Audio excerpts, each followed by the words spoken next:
Now, Yevgeny Prigozhin, the feared boss of Russia's Wagner group, this mercenary army accused of atrocities in Ukraine and across Central Africa.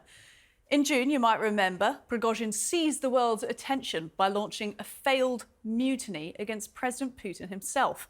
And tonight, he is believed to be dead. A private jet flying from Moscow to St. Petersburg has crashed north of Moscow. Prigozhin's name was on the passenger list, according to Russian authorities and information. Now, videos do appear to show a plane falling from the sky.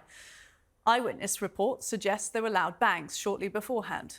Wagner-linked social media channels accused Russian air defences of shooting down the plane.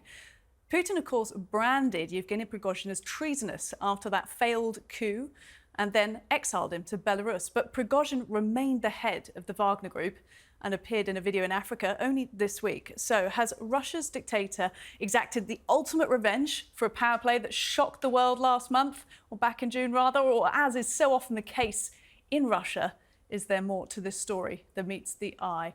For more on this, I'm joined by a big panel this evening. The author of Freezing Order, Surviving Vladimir Putin's Wrath, Bill Browder, joins us once again, as well as the former head of MI6, Sir Richard Dearlove, and dissident diplomat Boris Bondarev, who worked for the Russian permanent mission to the UN at Geneva before resigning in protest over the invasion of Ukraine. Thank you, gentlemen. Boris, I'll start with you then. How reliable is this information that we've got from the Russian authorities, do you think? Well, it is very hard to judge whether it is reliable or not, because all information flows in Russia are strictly controlled by the government, so they just let it out only what they want to let out. But it seems that, according to all information sources we have now, that it is more likely that Prigozhin is dead than otherwise. It would seem to be that it's weighted in the favour of him being dead, given, of course, that Putin has branded him a traitor various times, and anybody who gets branded a traitor by Putin tends to end up dead. Sir Richard Dearlove, when you heard the information this evening, what were your thoughts on it? Well, I wasn't particularly surprised by the news, but on the other hand, I think one approaches the reports with caution. Was Prigozhin on the aircraft?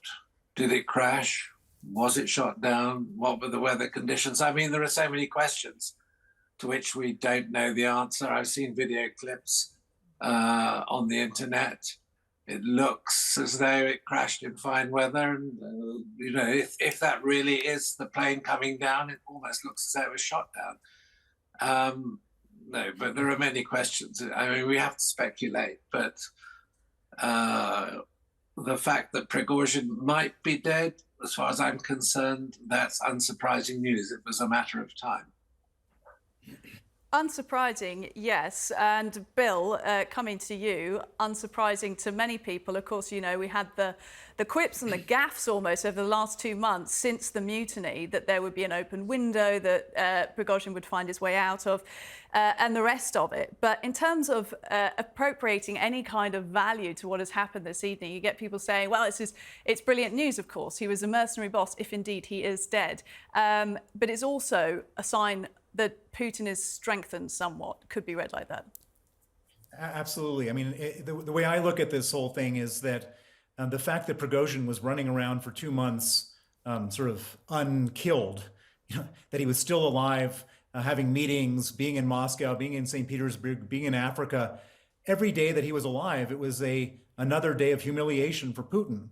Putin is a strong man. He's a dictator. The way he stayed in power for the last 22 years has been by scaring everybody, by sending the message that if you are disloyal and disrespect him, you will end up in jail or dead.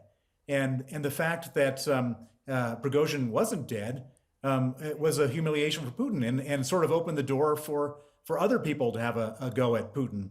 And so for Putin, this is a very good day because he's effectively reestablished his authority.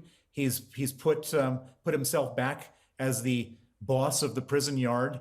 And while Prigozhin is an odious, murdering character, I don't think that we should in any way be celebrating this because this only strengthens Putin. Yeah, indeed. It's sort of a strange mixed celebration for some if they do indeed want to celebrate, of course, the death of a mercenary boss. But as you've laid out there, a lot more complexities to this. And, you know, the old adage that we were going to see Putin flailing with after the coup has not been proven true at all.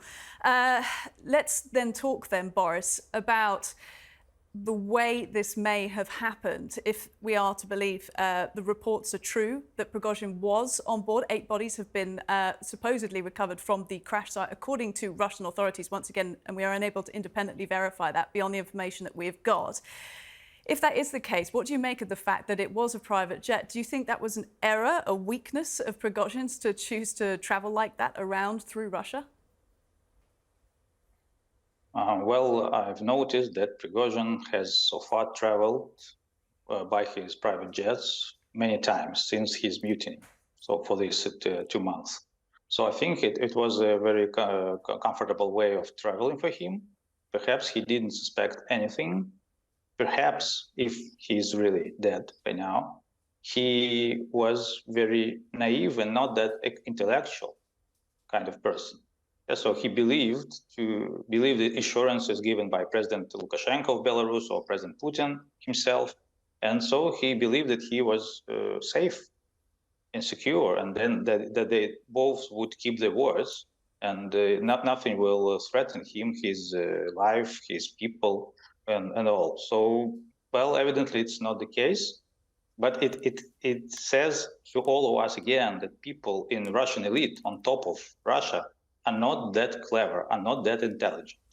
They mostly behave and think like common criminals without thinking through the consequences of their actions. So we shouldn't be afraid of them, afraid of their strategies, afraid of their mind, anything. We should deal with them for what they are, criminals.